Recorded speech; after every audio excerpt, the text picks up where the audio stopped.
in den frühen Morgenstunden des historischen 22. Juni. Auf einer Frontbreite von 2400 Kilometern vollzieht sich der größte Aufmarsch, den die Geschichte bisher gesehen hat. Operation Barbarossa had actually failed even before it was launched, because with the possibilities open to Germany's political and military leaders in 1941, in the absence of a clear strategic objective, a war against the Soviet Union could never have been won. It was the great conflict between two major ideologies of the time, fascism and communism. They clashed head-on with all the manpower and material the two sides could mobilize. It was a war of conquest, a war of aggression in violation of international law, and a war of annihilation waged against the backdrop of National Socialist racial ideology.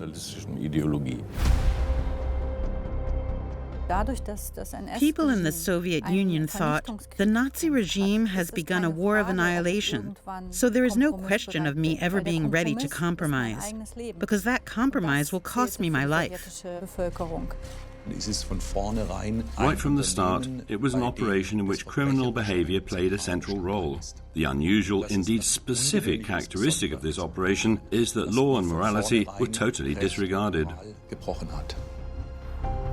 There wasn't really a plan, apart from we're going to attack the Soviet Union and take Moscow, and ideally, by then we'll have won. That was so detached from reality. They left too hastily to change the sign. Along the cold stretches of the road back, the retreating supermen left the marks of their bestiality.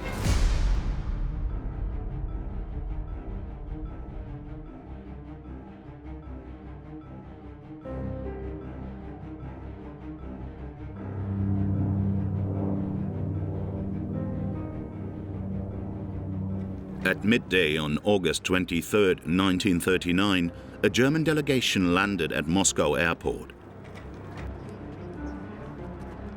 Soviet leader Joseph Stalin had sent his personal limousine to collect Hitler's foreign minister Joachim von Ribbentrop. The Hitler-Stalin Pact of August 1939 was, of course, a sensation. Just imagine the two biggest ideological movements of the Bolshevism and National Socialism suddenly enter into a pact after laying into each other for years in their propaganda. In fact, that propaganda really was the worst kind of agitation.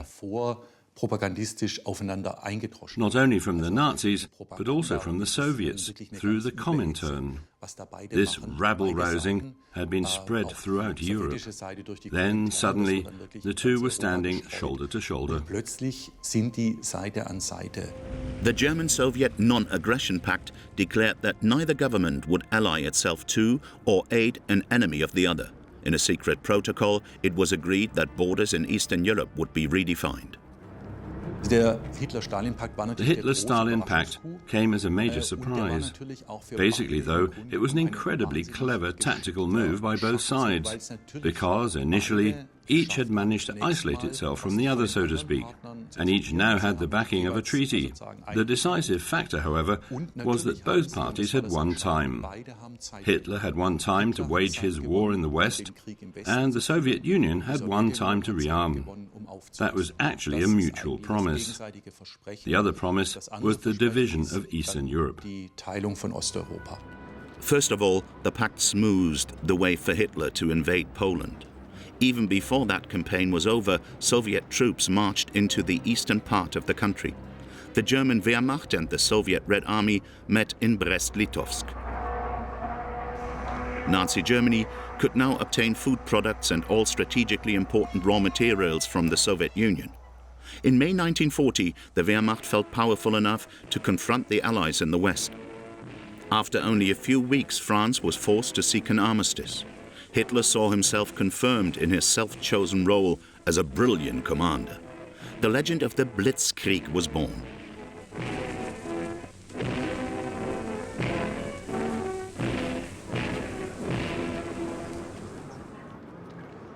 Zunächst mal, Hitler war kein Dummkopf.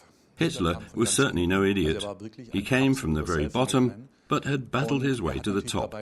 And of course, in doing so, he had experienced a great deal. So he perhaps understood more than someone from a humanist grammar school background.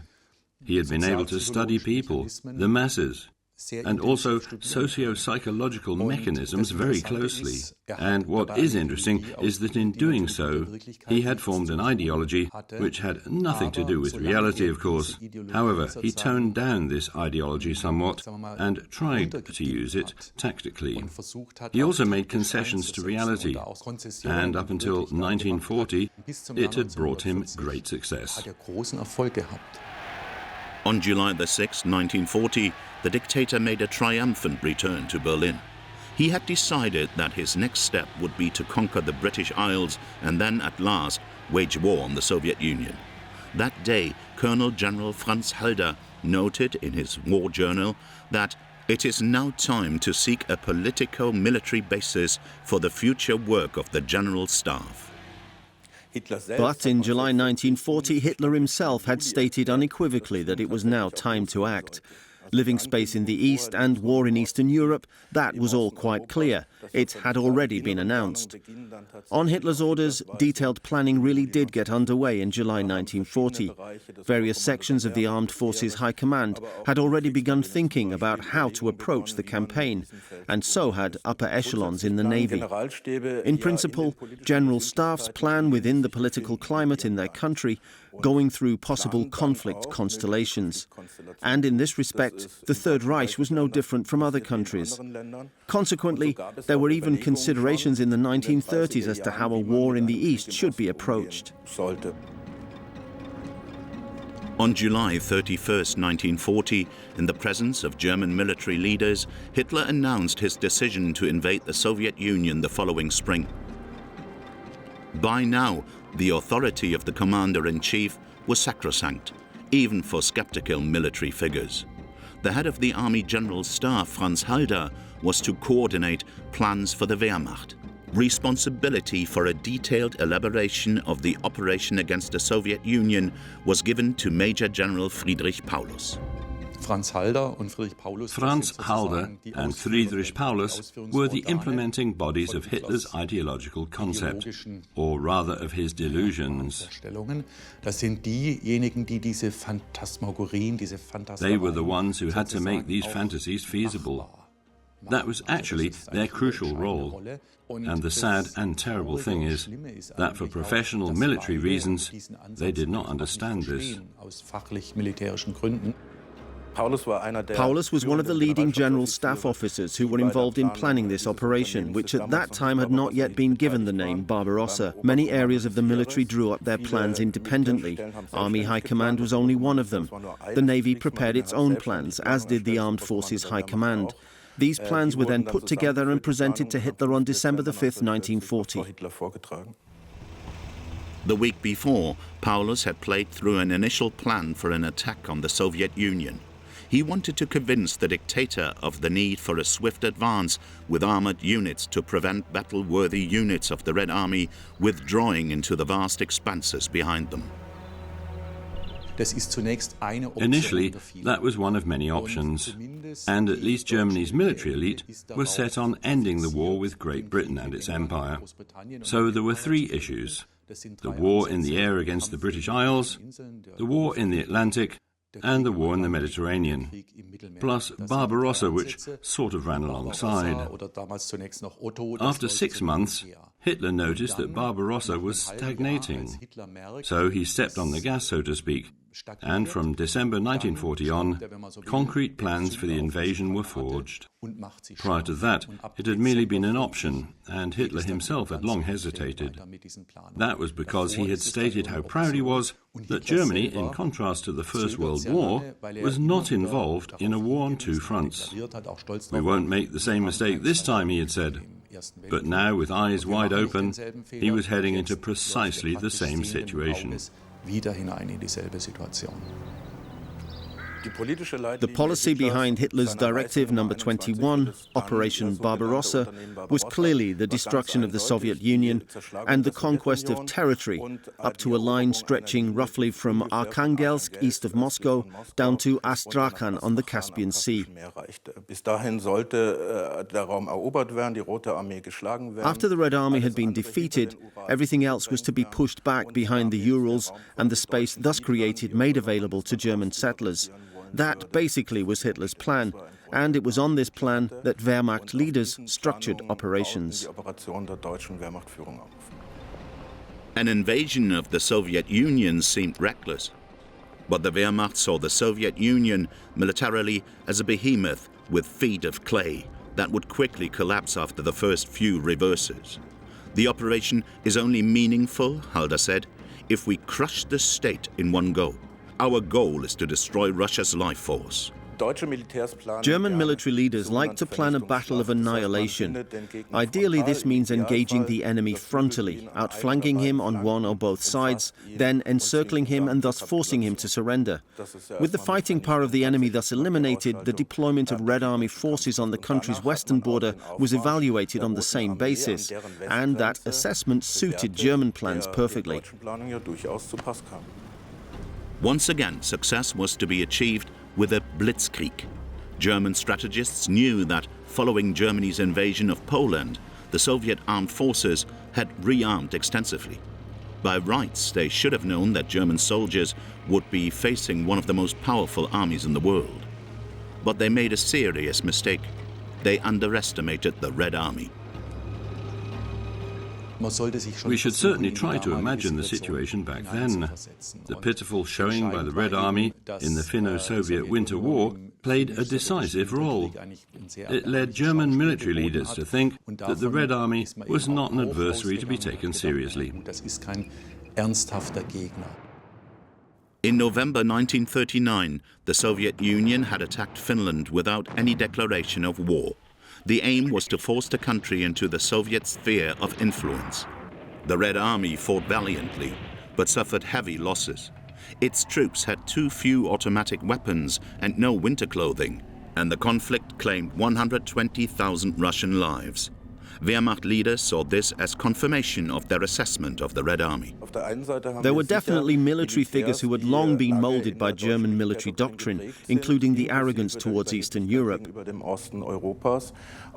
But just by looking at the map and seeing the size of the Soviet Union, they should have realized that defeating this adversary would not be easy. So basically, even in 1941, the Germans still didn't know which operational or strategic goal they had to pursue in order to win the war. When Soviet Foreign Minister Vyacheslav Molotov visited Berlin in November 1940, relations with the Kremlin seemed to have stayed the same. Stalin thought that German-Soviet friendship was sealed in blood. But Hitler had other plans, and he knew he had the Wehrmacht General Staff behind him.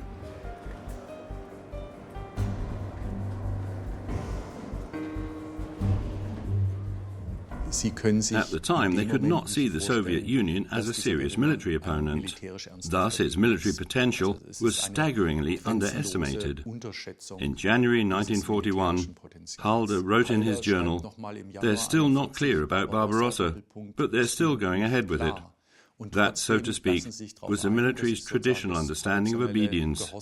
The political leadership set the strategic guidelines, and the military translated them operationally.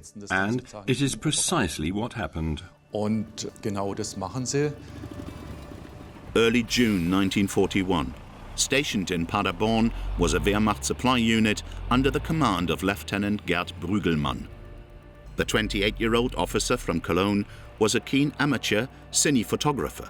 He took these pictures of his unit setting off for a criminal war, a war whose scope many of the troops could scarcely have imagined. Living space in the East for Germans had already been an issue in the days of the Kaiser, so it wasn't really anything new when the German people heard Hitler saying that this living space in the East had to be secured. But the fact that he had planned this right from the start in a criminal way was a totally new dimension. At first, for those who listened to his ideas, it was probably inconceivable. Over the course of the 1930s, however, he had repeated so often how he planned to wage the war and what his actual goal was, namely not just to secure territory but to eliminate the people living there. In 1941, it was perfectly clear how this war would be waged. The Nazis' ideological justification for their racial war was revealed by The Soviet Paradise, a propaganda film which featured in German cinemas in 1942.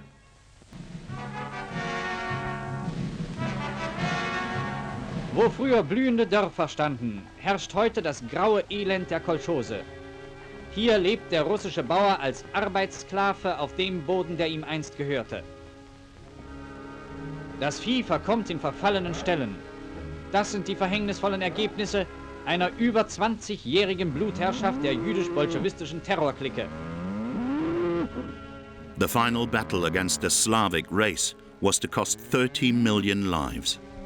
The Second World War on the Eastern Front was definitely planned as a war of annihilation. It was specially designed to decimate the Soviet population, to subjugate it, and to create living space in the East for Germans. Because the German race, the Nazis claimed, needed more living space. And this living space in Soviet Russia was regarded as highly lucrative and productive. In Nazi ideology, the Soviet people were subhuman and had no right to decide on their own life or death.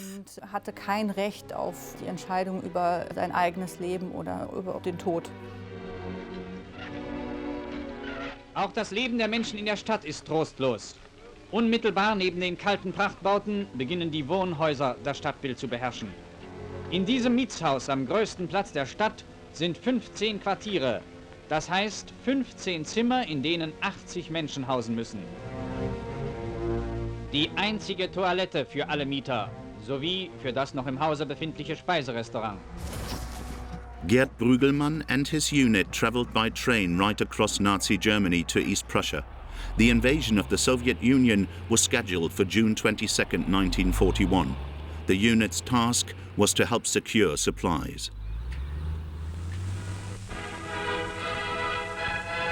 Vor der Reichskanzlei in den frühen Morgenstunden des historischen 22. Juni.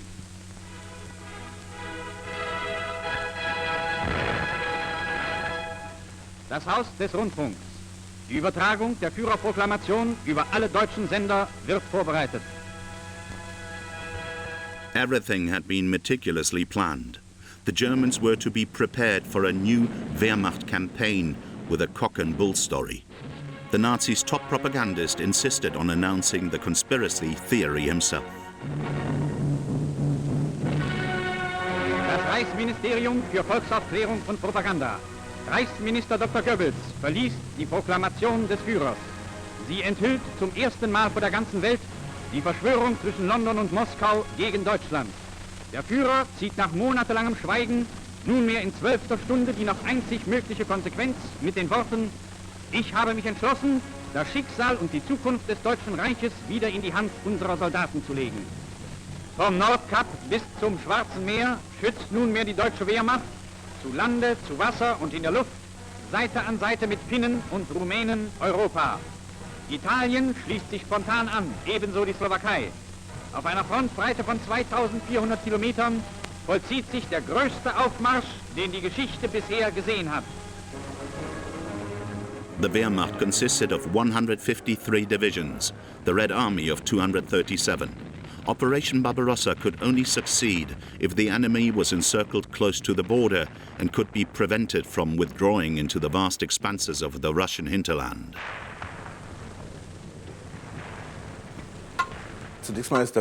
Originally, the blitzkrieg was a tactic born out of need. Since the German army lacked the resources for a lengthy war, it could do little more than overcome an enemy as quickly as possible with rapid attacks by fast units, which it possessed in astonishingly small numbers. Because of the size of the territory, it was not possible to achieve a swift victory in the Soviet Union. Yet Germany's military leaders still thought that they could end the war in 4 to 6 weeks, in 2 months at the most.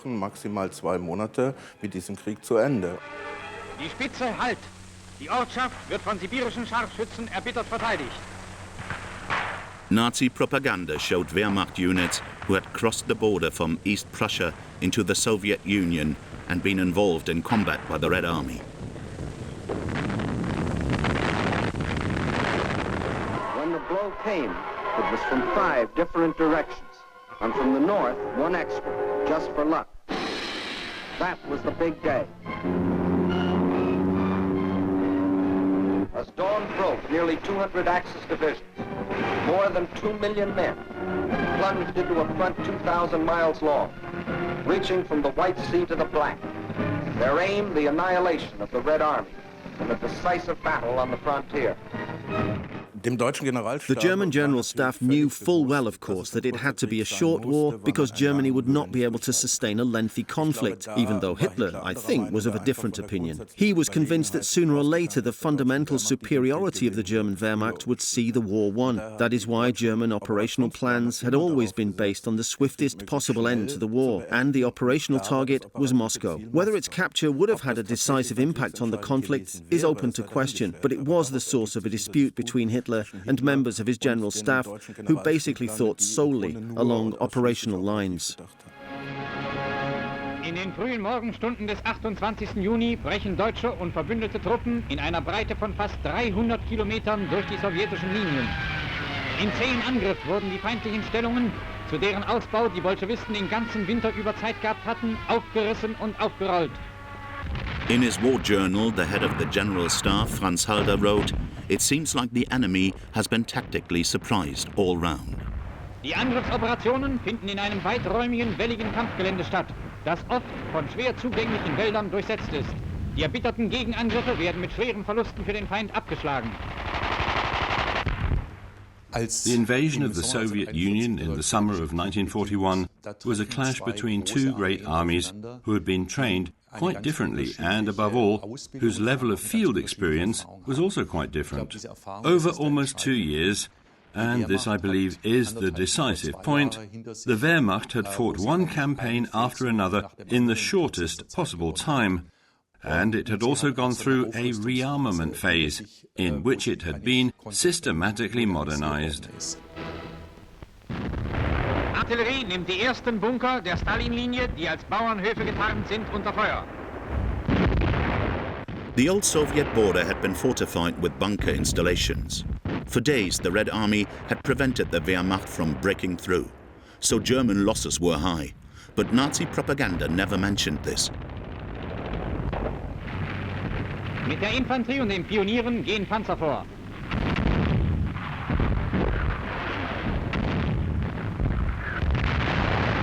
Die Granaten der feindlichen Artillerie schlagen zwischen den vorgehenden Verbänden ein.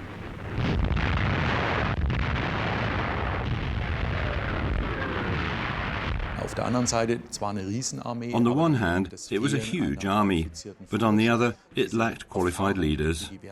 In the Red Army, the Wehrmacht experience of modern warfare was largely non-existent. That's the one factor. The other is that the Red Army had stationed all its troops along the western border. Soviet military doctrine stated that in the event of war, actual hostilities should take place on neighboring terrain, so that basically Soviet territory would not suffer from the fighting. But this, of course, presented the Wehrmacht with ideal conditions, which, with its armoured wedges, supported by Stukas, was able to penetrate. Das sind natürlich ideale Voraussetzungen.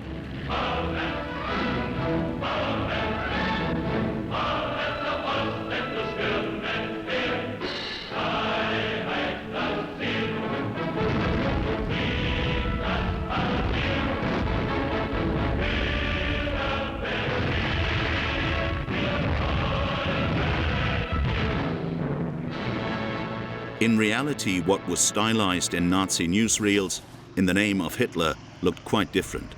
Gerd Brügelmann had his 16mm camera with him and filmed the German advance on Russian roads. As his family's sole surviving son, he was allowed to remain at a safe distance from the front. His supply unit had trouble keeping pace with the rapid advance of Army Group Center.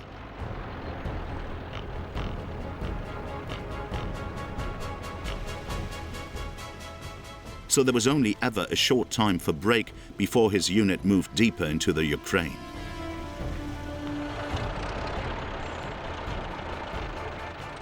There was no way of preparing everything that occurred inside the Russian border. If you like, and if you want to express it cynically, the annihilation concept, which Hitler had propagated right from the start, suited Germany's military leaders perfectly. It meant the Wehrmacht could feed off the land. It did not have to concern itself with the civilian population. The troops could take whatever they needed. Quite a few inhabitants of the Ukraine were far from unhappy about the defeat of communism, which, in the years after the October Revolution, had seen millions die of hunger or murdered in cold blood. But the Germans didn't behave as liberators. Instead, they robbed the inhabitants of the towns and villages of the basis of their existence. Gerd Brügelmann's unit was no exception. Its task was to supply the 9th Armored Division with spare parts and food.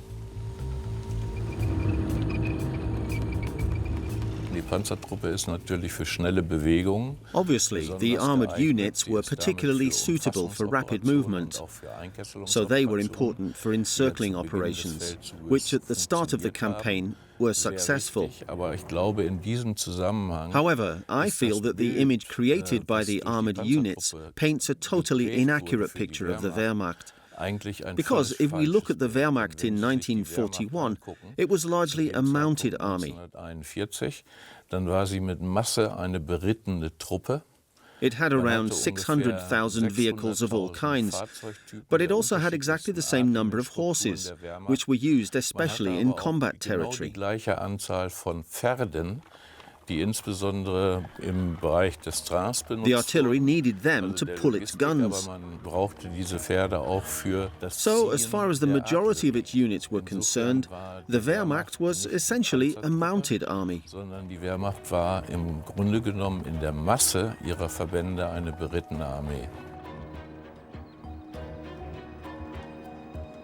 Gerd Brügelmann's unit is seen taking a rest near Nevel, a town in Oblast Pskov with a long tradition.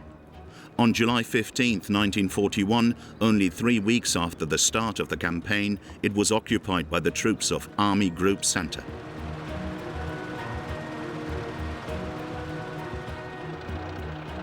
The men headed east on dusty roads that were rarely paved.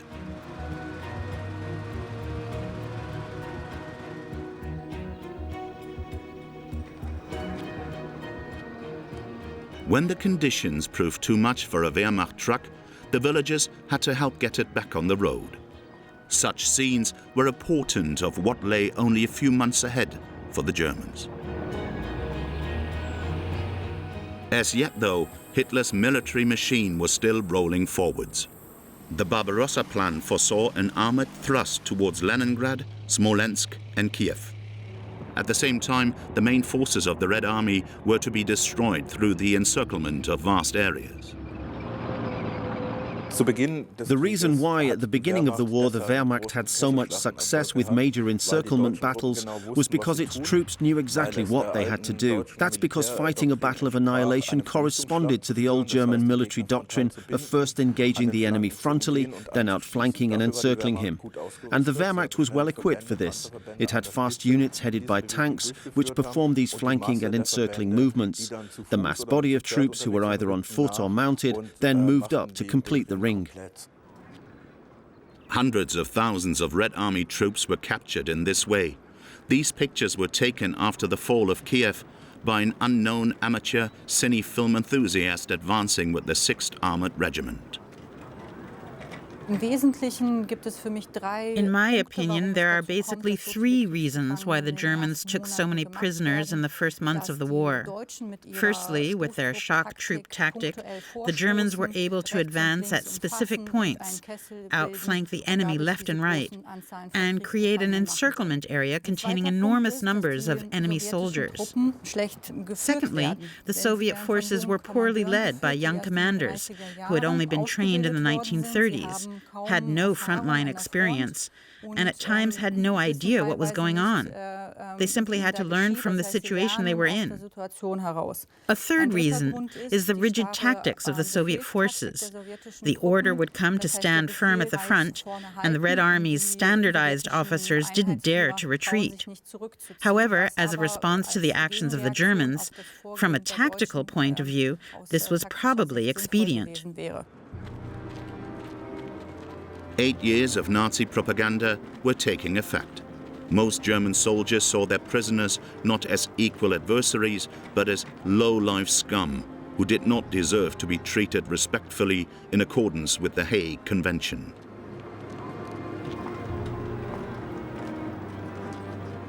Any German soldier who showed sympathy was ridiculed by his colleagues. Soviet soldiers were captured through encirclement operations or directly at the front. As soon as a German unit had taken enough prisoners, they were moved back into the hinterland under guard. Sometimes this involved forced marches of several hundred kilometers, and a large number of Soviet prisoners of war died along the way. Soviet citizens who talk about these POW marches often say that when the Germans and their captives had passed by, hundreds of prisoners would be left lying by the roadside. That is a striking image. And those prisoners who arrived on some plane or other were not even being fenced in because they had no strength left to flee. They also were left to the caprices of the weather because the real aim was for them to die.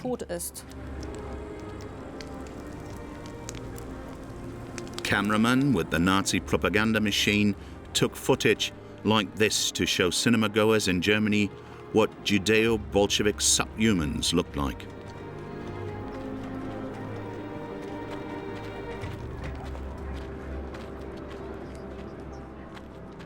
The way Soviet prisoners of war were dealt with was a crime right from the start, not only because the orders to the troops had made it clear that the Soviet POW was to be treated not as a soldier but as a subhuman.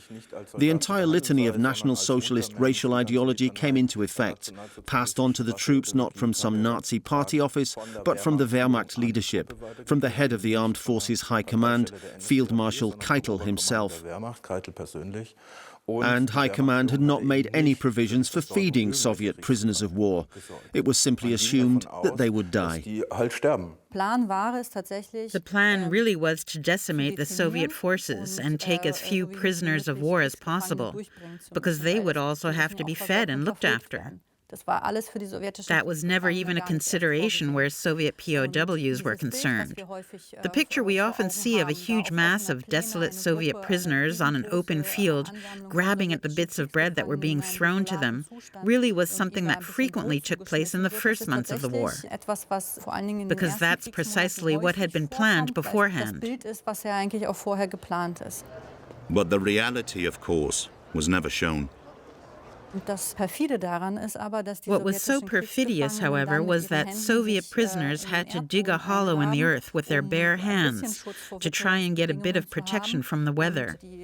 German soldiers just stood there seeing confirmation of the image they had of a subhuman, someone who digs a hole for himself in the ground.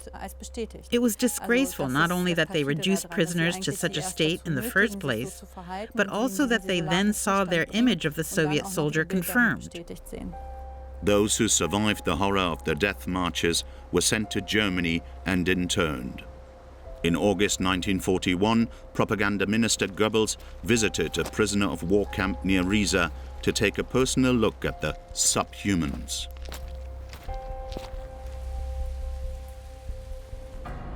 As early as May 13, 1941, Hitler had stipulated through the High Command of the Armed Forces that crimes committed by civilians against the German Wehrmacht were not to be dealt with in due process by a military court. Right from the start, the martial law decree, like the commissar order, was not only something criminal, it was also the deliberate rejection of all the conventions which up to then had been observed in all wars in Europe and elsewhere in the world. And the fact that the Wehrmacht not only allowed itself to be used as a tool, but to a certain extent was also the initiator of these decrees shows how it thought. It was all about the army having a free hand in the East and not being bound by any conventions that would have to be respected anywhere else in the world. German soldiers guilty of any wrongdoing would not have to expect being called to account by a military court. The Barbarossa martial law decree was a huge carte blanche for the Wehrmacht, and of course it was a political order, and it overrode classic martial law. The decree was drawn up firstly with the troops in mind. If they had committed a crime, they no longer had to justify their actions. On the other hand, there were also Soviet civilians, for whom the Wehrmacht would now assume responsibility for determining justice in the classic sense. This was of major importance, especially where partisans and such like were concerned. And these decisions could be taken by any officer. Such stipulations were criminal right from the start, because every war tends towards radicalization.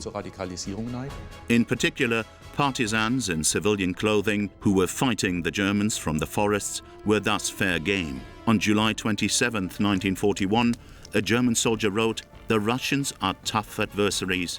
Now we take hardly any of them prisoner. Instead, we shoot them all." This brutality also had an effect on the civilian population of the Ukraine, which at first had been glad to see the Wehrmacht so victorious. Some of the Soviet population, at least in the western parts of the country, had even welcomed German troops as liberators from Stalinist terror. Most, however, had adopted a neutral stance and tried simply to survive the war. They were neither particularly friendly nor particularly hostile. However, the behavior of the German troops generated growing resistance. This was relatively understandable.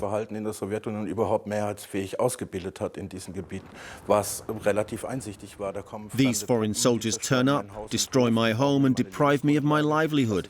So obviously, I have to take a stand. As the Wehrmacht advanced, it left behind a trail of destruction, with scant regard for the losses suffered by the civilian population. In the occupied areas, the Germans established a reign of terror. The Wehrmacht made no concessions and systematically suppressed the local inhabitants.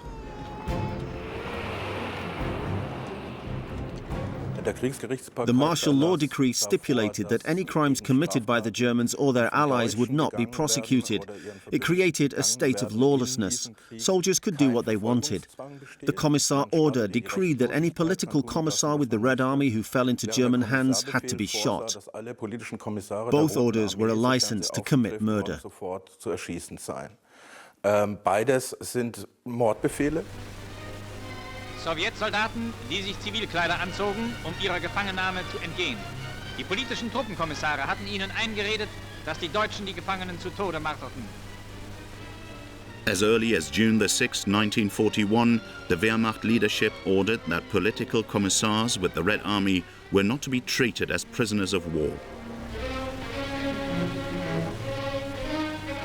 Zwei weibliche Kommissare. Sie gehörten zu den Henkersknechten der GPU. As organs of the enemy's forces, political commissars can be recognized by the special badge on their sleeves. It shows a red star with a hammer and sickle in gold. These commissars are not to be regarded as soldiers. The protection which prisoners of war enjoy under international law doesn't apply. They are to be segregated and executed. The commissar order was a direct license to kill, whether or not that person had already surrendered. In other words, martial law was suspended. Since no one had the chance to defend themselves, it was a concrete inducement to commit murder. In all the confusion of war, it is sometimes difficult to make a distinction. So often there were also situations in which a non-commissar was killed in the heat of the moment. In such cases, it was then claimed that it was a commissar, that the badge with the red star denoting a commissar had simply been torn off. With that assertion, the person who had committed the murder could walk away with impunity. Some troop leaders were less than happy with the commissar order. They felt that it gave the enemy greater motivation to fight. If political commissars knew that if captured they faced death, they would of course have no interest in surrendering, but would fight on, if necessary, to the death, a fate which might possibly await them anyway. It was a similar case with the martial law decree.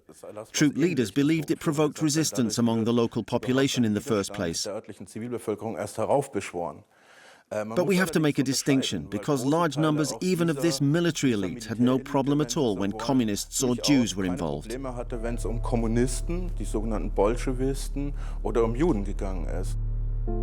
After the Wehrmacht had taken Liepāja in Latvia, Red Army soldiers and communists were shot along with the town's 7,000 or so Jewish inhabitants. By chance, in the summer of 1941, Marine Richard Wiener filmed this footage of a mass execution by an SS death squad. On August 15th, Heinrich Himmler personally attended an execution near Minsk. It's said that at the sight of the bloodbath, the head of the SS turned as white as a sheet. Afterwards, he said that while mass shootings were revolting, they were still a necessary defensive measure. The advancing Wehrmacht unit created the space for crimes behind the front.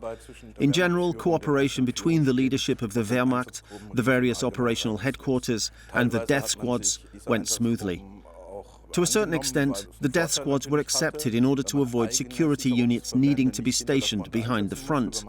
That job, pacifying these areas, as it was called, could be left to the death squads. In other words, they could butcher and destroy and leave other German units free for battle. On the other hand, sometimes, of course, ordinary soldiers were involved in these crimes and also committed crimes of their own.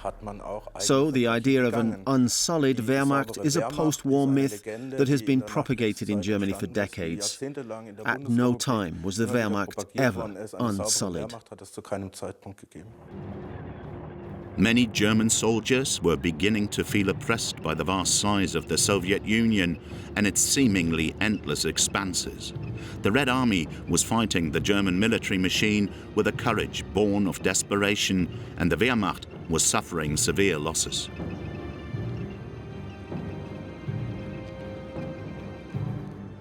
The German concept was based on a blitzkrieg strategy whereby fast, motorized armored units would break through enemy lines at speed and use this advantage ruthlessly, even with regard to the Wehrmacht's own troops, and then bring up other units to complete the encirclement and destroy the enemy or force it to capitulate.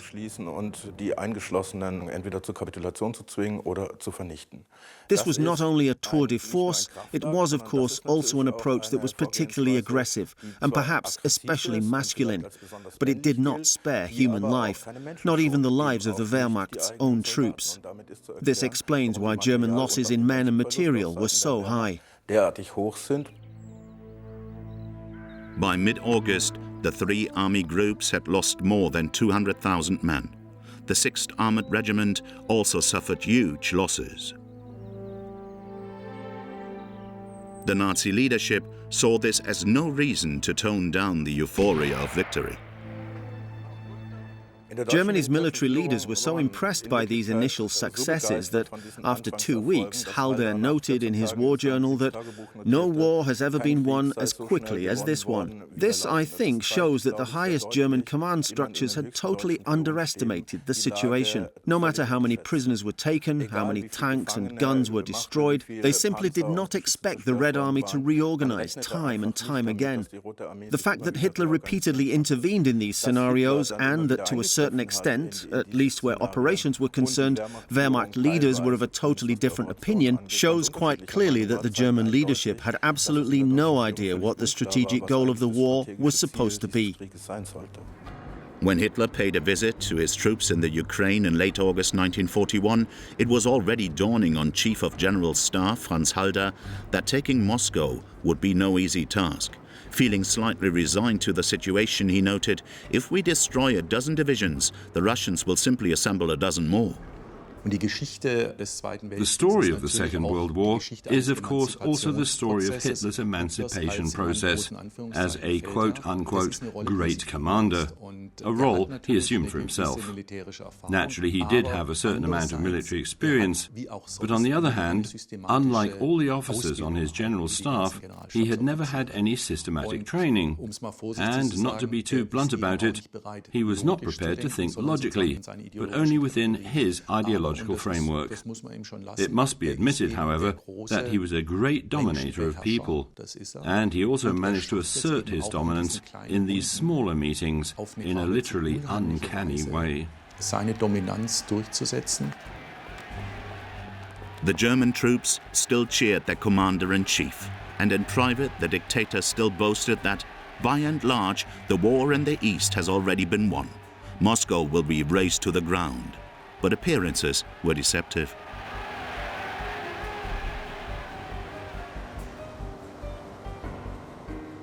The first crisis in Germany's conduct of the war was already noticeable in August 1941. Despite the great encirclement battles and enormous losses in men and material the Red Army was suffering, Wehrmacht leaders realized that this campaign was going to be different from the one they had planned. So even in August, basically the blitzkrieg was no longer an issue. The goal now was to take Moscow in order to end the war in victory. Vor uns Mogilev.